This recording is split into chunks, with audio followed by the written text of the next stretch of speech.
How are you? Good morning.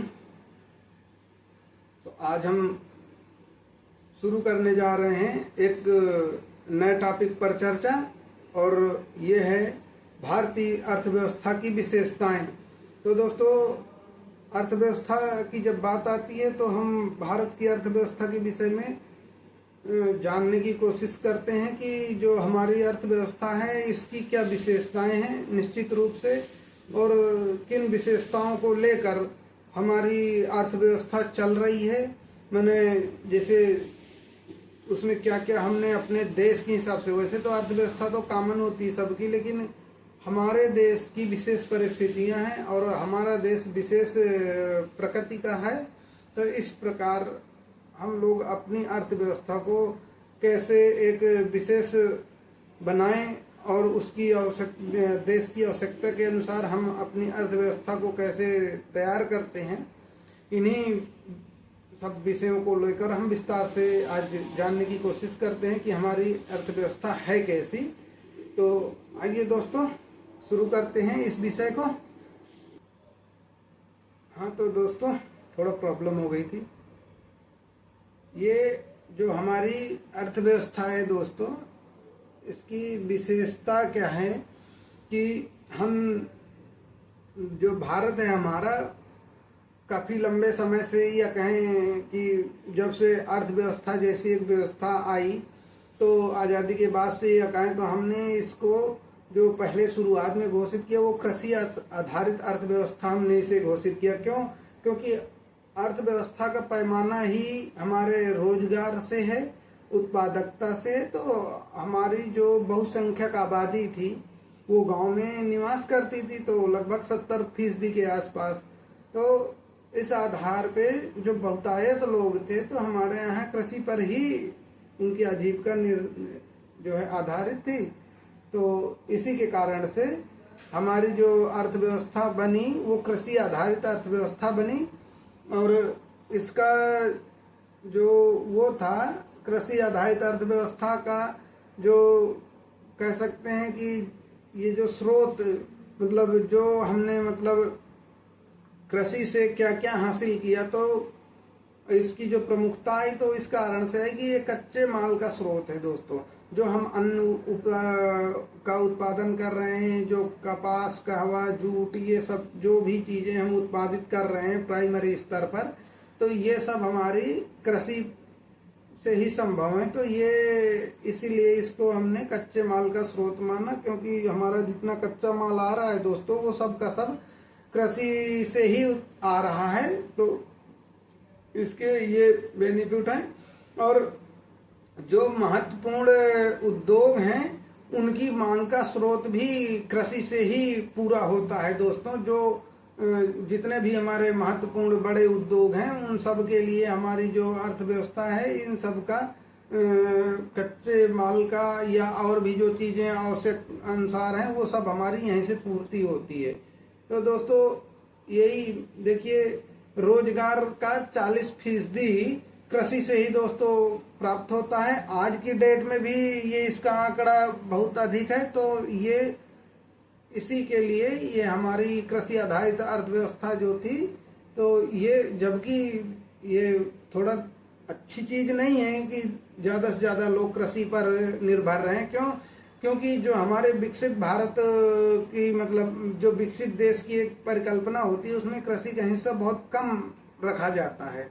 और अभी देश की ज़्यादातर जनसंख्या लगभग 40% के आसपास कृषि पर ही रोजगार के अवसर तलाशती है। तो ये देश के लिए थोड़ा ठीक नहीं है, क्योंकि इससे जो हमारी अर्थव्यवस्था को एक गति मिलनी चाहिए, जो हमारी अर्थव्यवस्था तेजी से बढ़नी चाहिए, उतना दोस्तों नहीं हो पाता। लेकिन जो खाद्य सुरक्षा है उसको कृषि हमारी जो है सुनिश्चित करती है। अच्छा, जैसे विदेशों में देखे, कनाडा वगैरह का आप देखिए कृषि उठा के, तो वहाँ क्या करते हैं कि पूरा टेक्निकल और वैज्ञानिक विधि से खेती करते हैं। तो एक एक किसान के पास सैकड़ों एकड़ जमीनें हैं।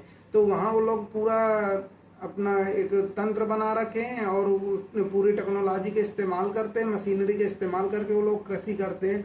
तो वहाँ लोगों की जो डिपेंडेंसी है वो कृषि में कम है, हालांकि वहाँ उत्पादकता अधिक है। हमारे देश में इसके जस्ट उल्टा है, क्योंकि हमारे यहाँ अभी टेक्नोलॉजी चाहे कह लीजिए, चाहे आप मशीनरी कह लीजिए, इनका उपयोग अभी बहुत अधिक मात्रा में नहीं होता। हाँ, कुछ एक राज्यों में है, जैसे पंजाब, हरियाणा वगैरह में। बाकी शेष राज्यों में आज भी मैनुअल प्रोसेस चलता है, तो ज़्यादा लेबर लगती है, ज़्यादा लोग इसी के कारण इसमें कृषि में रोजगार प्राप्त करते हैं। तो ये थोड़ा से विकसित भारत के लिए दिक्कत है। लेकिन विशेषताएं की अगर हम बात करते हैं तो हमारी जो कृषि आधारित व्यवस्था है हमारी अर्थव्यवस्था की, तो ये वैसे प्राइमरी सेक्टर है। तो इसका जो पॉजिटिव चीज़ है वो यही है कि हमारे पास जो कच्चा माल है वो तो मिलता ही मिलता है, महत्वपूर्ण उद्योगों की मांग की भी पूर्ति करता है और रोजगार भी अधिक दे रहा है। तो अगर पॉजिटिव वे में देखें तो ठीक है, और खाद्य सुरक्षा भी सुनिश्चित कर रहा है। तो दोस्तों ये तो है इसकी विशेषताएं। लेकिन एक सबसे बड़ी जो इसकी अच्छी चीज है, क्वालिटी है, वो ये है कि ये शुद्ध निर्यातक क्षेत्र है। इसमें आयात की कोई गुंजाइश ही नहीं है। ये शुद्ध रूप से निर्यात करने वाला क्षेत्र है। तो ये जीडीपी को तो बढ़ाता है, और क्योंकि जीडीपी में कृषि का हिस्सा होना चाहिए, और जितना अधिक होगा हिस्सा उतना अधिक हमारे उद्योग फलेंगे, फूलेंगे, बढ़ेंगे। लेकिन जो रोजगार की डिपेंडेंसी है दोस्तों, ये कम होना चाहिए। ये जितना कम होती चली जाएगी, हम 5% 10% में आ जाएंगे, तो यानी कि हमारा देश फिर औद्योगिकरण में आगे जाएगा, जो रोजगार के अवसर बनेंगे, या सर्विस सेक्टर में बनेंगे। तो सर्विस सेक्टर जितना अच्छा होता है किसी देश का, वो देश उतना ही विकसित माना जाता है। तो दोस्तों हम आगे सेवा क्षेत्र की और उनकी चर्चाएं करते चलेंगे क्रम से, कि कैसे इनकी व्यवस्था अच्छी होनी चाहिए।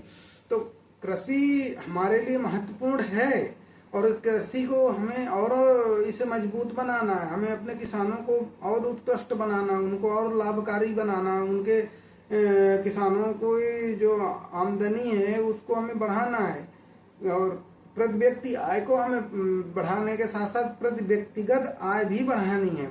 अभी तक दोस्तों क्या होता था कि जो हमारे सरकार की स्कीमें चल रही थी उसमें था ये कि पहले सरकार एक वो लेके चलती थी कि कृषि की मतलब वो बढ़ाना हुआ आय।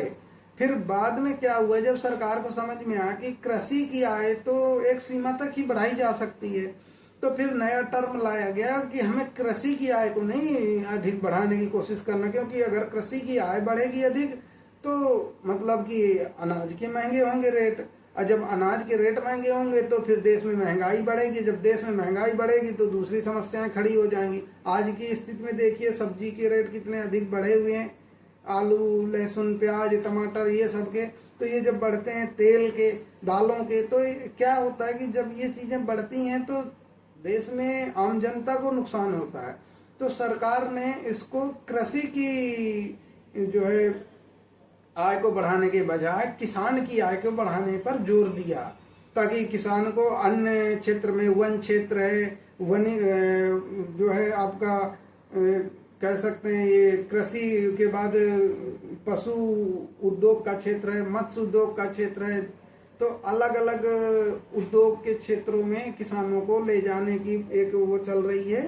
तो वो कृषि के बजाय पूरे किसान की आय को वृद्धि कर रही है। अभी हम नई टेक्नोलॉजी अभी कृषि में लेकर आए हैं, एक रूफटॉप कृषि दोस्तों आई हुई है, कि बिना जमीन के अपने घर की जो फालतू बेकार पड़ी छत है उसका उपयोग करके हम अपनी आमदनी को बढ़ा सकते हैं, हम फसलें उगा सकते हैं, जैसे फल सब्जी हम पूरी तरीके से हम उगा सकते हैं। रूफटॉप कृषि इसको मतलब छत आधारित कृषि बोली जाती है। तो ये इसके लिए अभी नई टेक्नोलॉजी आई हुई है। और दोस्तों एक हम करते हैं कि बहुआयामी कृषि, एक ही खेत में एक ही साथ कई सारी फसलों को बो देना, और वो अलग अलग समय में एक ही मतलब टाइम पीरियड में अलग अलग चीज़ों का उत्पादन करके देती है। तो ये हम इसे बहुआयामी कृषि कहते हैं, मल्टीपर्पज कृषि। तो ये अभी नई नई तकनीकें हम ला रहे हैं अपनी कृषि को उन्नत करने के लिए दोस्तों। तो ये हमारा जो कृषि आधारित अर्थव्यवस्था है ये हमारे देश के लिए बहुत महत्वपूर्ण है, क्योंकि अभी फूड सिक्योरिटी पूरी दुनिया में बड़ी प्रॉब्लम क्रिएट करने जा रहा है। जब से ये रूस यूक्रेन का युद्ध शुरू हुआ तो ये व्यवस्थाएं डिस्टर्ब होना शुरू हो गई। इसलिए भारत जोर दे रहा है फूड सिक्योरिटी पर कि हम अपने देश की फूड सिक्योरिटी को स्ट्रांग करें।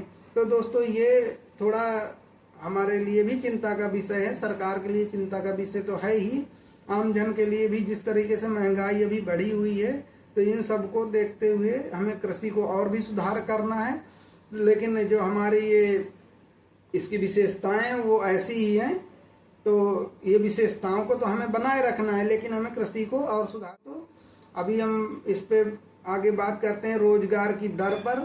तो दोस्तों ये जो रोजगार की दर की हमने बात की, ये देखिए कृषि से 40% अकेले मिल रहा है और अन्य क्षेत्र से 60% मिल रहा है। इसे हमें दर को घटाना है, हमें कृषि में अधिक रोजगार नहीं बढ़ाना, क्योंकि यदि हम वहाँ रोजगार अधिक देने जाते हैं तो महंगाई बढ़ने लगती है, हमारे उत्पाद महंगे होने शुरू हो जाते हैं। जो हमारा कच्चा माल तैयार होता है उसमें जब श्रम शक्ति अधिक लगती है तो दोस्तों चीज़ें अपने आप महंगी होने लगती हैं। तो हमें यहाँ तकनीकी का इस्तेमाल करना है, ज़्यादा से ज़्यादा तकनीकी और मशीनरी का इस्तेमाल करना है।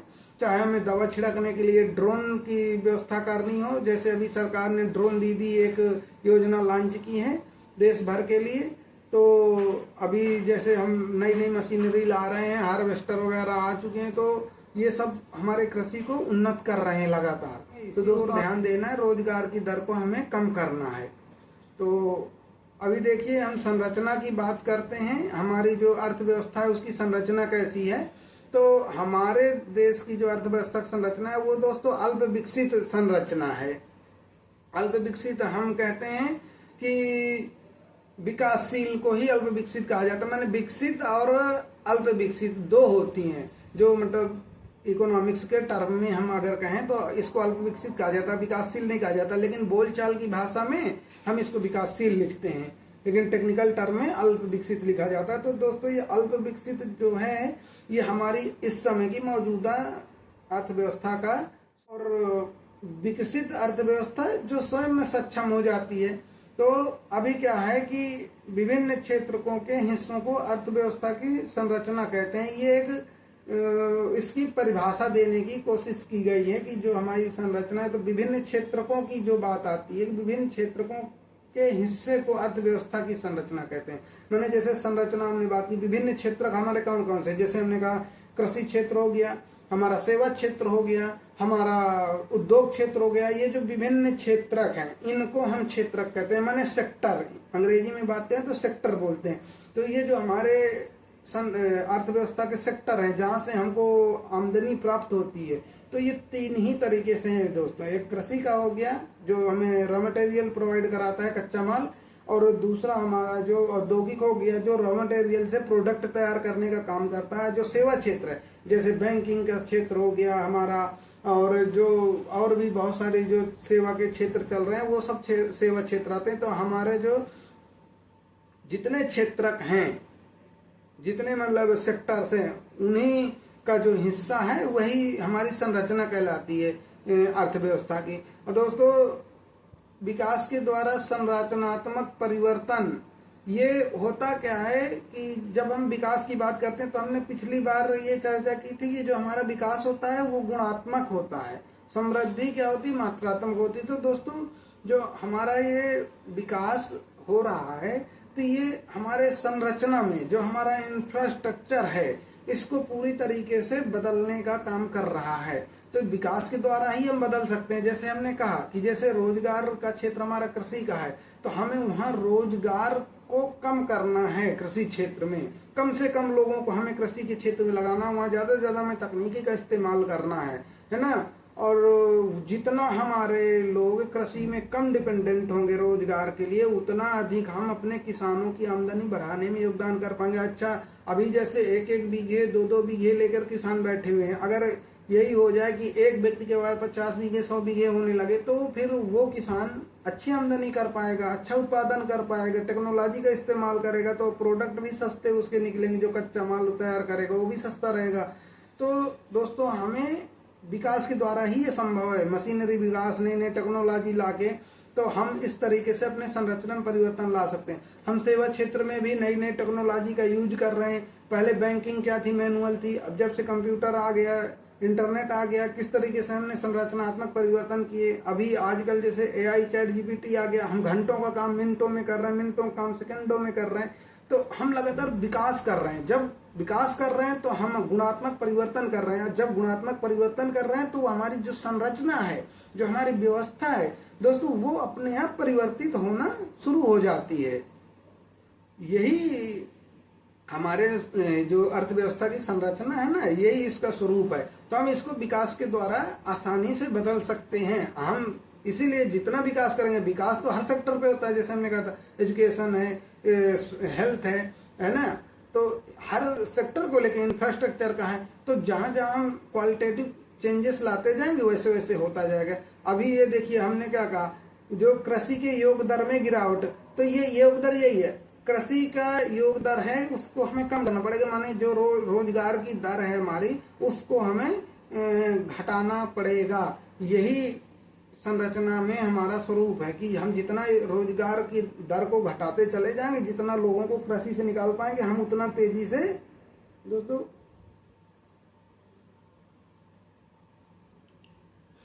गरीबी से भी लड़ पाएंगे और गरीबी से देश को बाहर निकाल पाएंगे। अभी मैक्सिमम मजदूर हमारे कृषि पर ही आधारित हैं, क्योंकि ज्यादातर अभी भी लगभग 70% तो ना सही, लेकिन तब भी 65-66% आबादी तो मौजूदा समय में गांव में निवास कर ही रही है। और जितने गांव में निवास कर रहे हैं वो लगभग ये मान के चलिए कि 99% लोग कृषि पर ही निर्भर हैं रोजगार के लिए। तो हमें उसको कम करना है। उद्योग और सेवा क्षेत्र में दोस्तों हमें वृद्धि करना है। हमारी जो संरचना है अर्थव्यवस्था की, जो सरकार लेकर चल रही है, हम अल्प विकसित से विकसित की ओर बढ़ रहे हैं, तो हमें उद्योग से क्षेत्र को हमें और बढ़ाने की जरूरत है। क्योंकि अभी हमें विदेशों से बहुत सारा माल खरीदना पड़ता है, क्योंकि हमारे देश में उत्पादन ही नहीं हो रहा। हमारे देश में बहुत से टेक्नोलॉजी ही नहीं, हमें मशीनरी खरीदनी पड़ती है बहुत से। अभी तक तो क्या चल रहा था, खिलौने तक हमें खरीदने पड़ रहे थे, यहाँ तक कि आइसक्रीम खाने के चम्मच तक दोस्तों हमें खरीदने पड़ रहे थे। अभी मोबाइल है, लैपटॉप है, ये सब हमको सब एक्सपोर्ट करना पड़ रहा है, वहां से इम्पोर्ट करना पड़ रहा है। तो वो चीजें हमारे लिए घातक थी, इसीलिए हमारी अर्थव्यवस्था उतना समय से बढ़ नहीं पाई। लेकिन अब जैसे जैसे हम लोग अपने उद्योग क्षेत्र को बढ़ा रहे हैं, लगातार नई नई स्कीम आ रही है। अभी एक जैसे नई स्कीम चल रही है सेमीकॉन स्कीम, तो ये क्या है, हम अब देख रहे हैं कि जिस प्रकार से हम टेक्नोलॉजी में बढ़ रहे हैं आगे, देश दुनिया में नाम कर रहे हैं, और खासकर जो हमने इलेक्ट्रॉनिक टेक्नोलॉजी की बात करते हैं, तो दोस्तों वहाँ सबसे जो मेजर एक बेसिक आवश्यकता है वो क्या है, उद्योग में हमारे सेमीकंडक्टर्स की। तो अभी जो सरकार का पूरा फोकस लगा हुआ कि ज्यादा से ज्यादा हम सेमीकंडक्टर उद्योग भारत में लगाएं, ताकि ये बेसिक है हर एक टेक्नोलॉजी के लिए हमारा, क्योंकि सब तो डिजिटल टेक्नोलॉजी हमारी होती जा रही है। तो जो भी पूरा डिजिटल फील्ड है हमारा टेक्नोलॉजी का, उनमें सब में सेमीकंडक्टर चाहिए। तो हमारा पूरा सरकार का फोकस है कि वो डिजिटल टेक्नोलॉजी को ज्यादा से ज्यादा बढ़ाए। उसके लिए सेमीकॉन जैसी स्कीम्स ला रहे हैं अपने देश में ही। जैसे अभी एक स्कीम और ला गई पीएलआई की स्कीम, तो वो थी कि अपने देश में ज्यादा से ज्यादा उत्पादन किया जाए। तो सरकार अलग अलग प्रोत्साहन भी दे रही है कृषि क्षेत्र को बढ़ावा देने के लिए और उद्योग के लिए, कि ताकि ज्यादा से ज्यादा हम टेक्नोलॉजी तैयार कर सकें। और फिर सेवा क्षेत्र में भी हमें वृद्धि करना है। क्यों, जितना हमारा सर्विस सेक्टर, चाहे होटल्स हो, चाहे बैंकिंग हो, चाहे अन्य और भी बहुत से सेक्टर्स हैं, तो उन सब की हम बात करते हैं, तो उन सब में हमें वृद्धि करना ही पड़ेगा। सेवा क्षेत्र जितना हमारा सर्विस सेक्टर, अभी हम लोग जाते हैं गाड़ी रिपेयरिंग कराते हैं, क्या लिखते हैं, सर्विस सेंटर। तो ये जितने भी सेवा क्षेत्र हैं, जितना भी रिपेयरिंग है, जो भी भवन निर्माण है, जो इंफ्रास्ट्रक्चर बन रहा है, ये सब सर्विस सेक्टर में, सेवा क्षेत्र में आता है। कोई पानी वाला है, कोई भोजन वाला है, कोई होटल वाला है, सब तो सेवा क्षेत्र है दोस्तों। इनको हमें ज्यादा से ज्यादा यही रोजगार देते हैं, तो इन्हें सबसे ज्यादा हमें बढ़ाने की जरूरत है हर जगह। तो पुलिस प्रशासन, ये सब सेवा क्षेत्र है जितना कुछ है। तो इसे हम जितना अच्छे से बढ़ाएंगे, जितना अधिक बढ़ाएंगे, उतना ही लाभकारी है दोस्तों। अब विकासशीलता का लक्षण इसीलिए इसको कहते हैं, जो संरचना है हमारी, उसको हम इसीलिए विकासशीलता का लक्षण कहते हैं। यही हमारे विकास का लक्षण है। जितना हम अधिक इन क्षेत्रों को बढ़ाएंगे, उतना हम विकासशील कहलाएंगे। तो दोस्तों, ये हमारी जो अर्थव्यवस्था की संरचना है वो ऐसी है। हम अल्प विकसित से विकसित की ओर बढ़ रहे हैं। विकसित की ओर बढ़ने के लिए हमारे जो सेक्टर्स दिए गए, कृषि सेक्टर, उद्योग सेक्टर, सेवा क्षेत्र, तो ये विकास की संरचना परिवर्तन, ये सब हमको करना है, तभी हम विकसित भारत बन पाएंगे। जो हम मिशन 2047 लेकर चल रहे हैं विकसित भारत का, हम तभी इसे पूरा कर पाएंगे दोस्तों। तो सरकार प्रयास कर रही है, देशवासियों का भी ये है कि खासकर छात्रों की बात करें तो अब हमें सोचने की जरूरत है कि हमें सरकारी नौकरी के पीछे ही भागते रहना है या हमें साथ में रोजगार के लिए भी और बेहतर अवसर तलाशने हैं। तो दोस्तों इन क्षेत्रों में हमें आना ही, इनमें बिना किसी सोच के, बिना किसी भय के आना होगा, और जो क्षेत्र आगे बढ़ेगा वही राज करेगा। और देखिए विकासशीलता में हमारा क्या है जो होना चाहिए, आप लोग थोड़ा देखने का प्रयास कीजिएगा इनके अंक कि जो अभी क्या चल रहा है दोस्तों। 1 सेकेंड दोस्तों, देखिए विकासशीलता का लक्षण क्या कहलाता है। अभी जो भारत की है दोस्तों, मैं आपको 1 सेकेंड दिखा रहा हूँ। हाँ, अब आपको शायद दिख रहा होगा पूरा पूरा। तो देखिए क्या है भारत की जो विकासशीलता का इसमें दिखाया गया है। तो हमने 3 क्षेत्रों की बात की है इसमें। जो कृषि क्षेत्र है हमारा, अरे भाग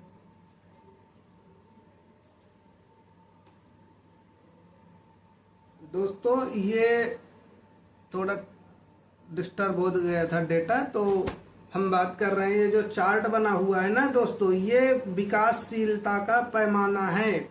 जो कृषि क्षेत्र, सेवा क्षेत्र और उद्योग क्षेत्र, 3 क्षेत्र अलग अलग ये देखिए दिखाए गए हैं। तो जो ये विकसित देश का मानक है, ये यहाँ पे देखिए कृषि क्षेत्र 5 से 10% होना चाहिए, और भारत में मौजूदा समय में कितना है 18%।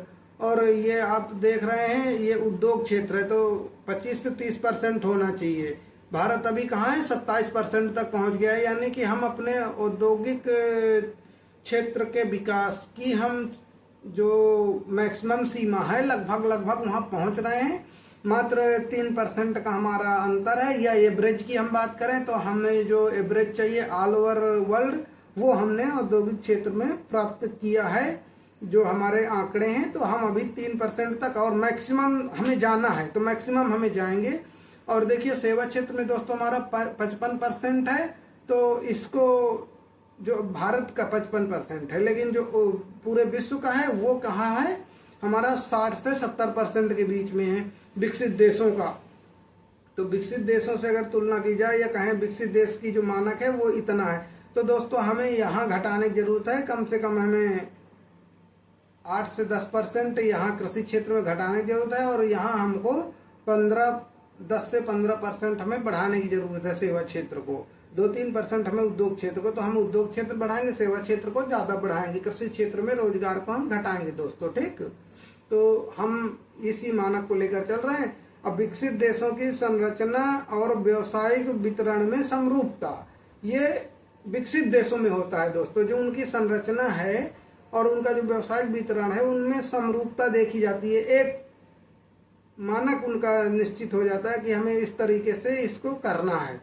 तो कृषि में 40% से अधिक योगदान अल्प विकसित का लक्षण होता है दोस्तों। जैसे मैंने बताया कि हमारा देश अल्प विकसित है या कह ले विकासशील, तो 40% से अधिक जिन देशों में कृषि पर लोग निर्भर हैं रोजगार के लिए, तो ये दोस्तों, और रोजगार ही नहीं, जो हमारी अर्थव्यवस्था है उसका यदि हमें इतना प्राप्त हो रहा है तो वो अल्प विकसित में ही आएंगे। ठीक, तो अब देखिए ये जो भारतीय अर्थव्यवस्था है, बढ़ती हुई अर्थव्यवस्था है, तो ये बहुत तेजी के साथ ग्रोइंग है। और हम बहुत जल्द विश्व में तीसरी अर्थव्यवस्था बनने वाले हैं 2027 तक। तो हम बहुत आगे जा रहे हैं दोस्तों। और तीव्र औद्योगिकीकरण और तीव्र आर्थिक विकास वाली अर्थव्यवस्था है जो हमारी अर्थव्यवस्था है, वो तीव्र औद्योगिकीकरण हो रहा है बहुत तेजी के साथ। सारे उद्योग लग रहे हैं, नए नए टेक्नोलॉजी आ रही है, तो और तेजी से हम लोग कर रहे हैं। तीव्र आर्थिक विकास भी हम कर रहे हैं। तो इस अब देखिए हम लोग पर 2014 के आसपास 10वीं अर्थव्यवस्था थे विश्व में, और 2014 के आसपास हम लोग विश्व में 10वीं अर्थव्यवस्था थे। आज हम 5वीं हैं मौजूदा समय में, और आने वाले अगले 2-2.5 वर्षों में हम तीसरी अर्थव्यवस्था बनने जा रहे हैं दुनिया की। तो 5 ट्रिलियन इकोनॉमी का हम जो लक्ष्य लेके चल रहे हैं, हमें वहां तक पहुंचना है जल्द से जल्द। तो दोस्तों ऐसा नहीं है, हम और तेजी से ग्रो करेंगे।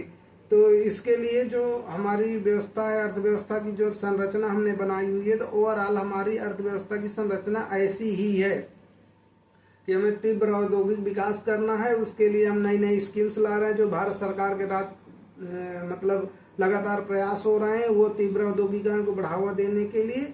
चाहे हमें विदेश व्यापार नीति को बदलना पड़ रहा हो, चाहे अपने देश में कई सारी प्रोत्साहन नीति लानी पड़ रही हो, वो सब तीव्र औद्योगिक विकास को बढ़ावा देती है। अभी जैसे सेमीकंडक्टर यूनिट लग रही है, तो राज्य सरकारें उनके लिए जमीन फ्री में प्रोवाइड करा रही है सारी, उनको जो एनओसी चाहिए होती है वो फटाफट हो रही है, और अच्छी सुरक्षा व्यवस्था दी जा रही है। सारी रॉ मटेरियल वगैरह जो जैसी उनको व्यवस्था चाहिए, जो श्रम बल चाहिए, वो सब अच्छा से अच्छा उपलब्ध कराया जा रहा है। तो दोस्तों ये सब सरकार अपने लेवल पे प्रयास कर रही है, और इसी के कारण हमारा देश अब तेजी से आर्थिक उन्नति कर रहा है। आर्थिक विकास हम लोग करते चले जा रहे हैं बहुत तेज गति से, और हमारी अर्थव्यवस्था इस समय दोस्तों इसलिए दुनिया की सबसे ग्रोइंग इकोनॉमी है। तो हम लोग लगभग 7% के आसपास ग्रोथ रेट लेके चल रहे हैं अपना। तो ये हमारे संरचना का स्वरूप है अर्थव्यवस्था का। तो दोस्तों हम लोगों ने इसे अच्छे से जाना है, और इसको और बेहतर तरीके से जानने के लिए हमें और इसको और अध्ययन करते रहना होगा, और पढ़ लेना ही दोस्तों इसका पर्याप्त वो नहीं है। हम पढ़ लेते हैं, बहुत सारी चीज़ें भूल जाते हैं, लेकिन हमें जब किसी भी चीज़ को उसको जानने की कोशिश करते हैं लगातार कि अच्छा ये हो रहा है तो क्यों हो रहा है। जैसे हमने बताया कि अर्थव्यवस्था हमारी विकसित अल्प विकसित का क्या मामला है, तो हम किन सेक्टर को घटाएं, किन सेक्टर को बढ़ाएं। जब दोस्तों हम ये सब करते हैं तो हमारी अर्थव्यवस्था को हम अच्छे से जान पाते हैं। पढ़ लेने मात्र से तो चीज़ें भूल जाएंगी, लेकिन हम जब जानने की कोशिश करेंगे तो देखिए फैक्ट तो भूलते रहते हैं समय के साथ, लेकिन जो हमारा बेसिक है वो नहीं भूलना चाहिए कि हम किस उस पर काम कर रहे हैं, कैसा क्या है। तो ये व्यावसायिक वितरण है दोस्तों हमारे अर्थव्यवस्था का, अलग अलग जो सेक्टर्स में किया गया है। तो ये आप लोग देखिए इसको, और अभी हम इसको समाप्त कर रहे हैं। फिर मिलते हैं अगले वीडियो में, तब तक के लिए आप सबको बहुत बहुत धन्यवाद। वीडियो देखिएगा, कमेंट कीजिएगा कैसा लगा, और हम अपना क्रम ऐसे ही जारी रखेंगे दोस्तों। फिर मिलते हैं अगले टॉपिक को लेकर।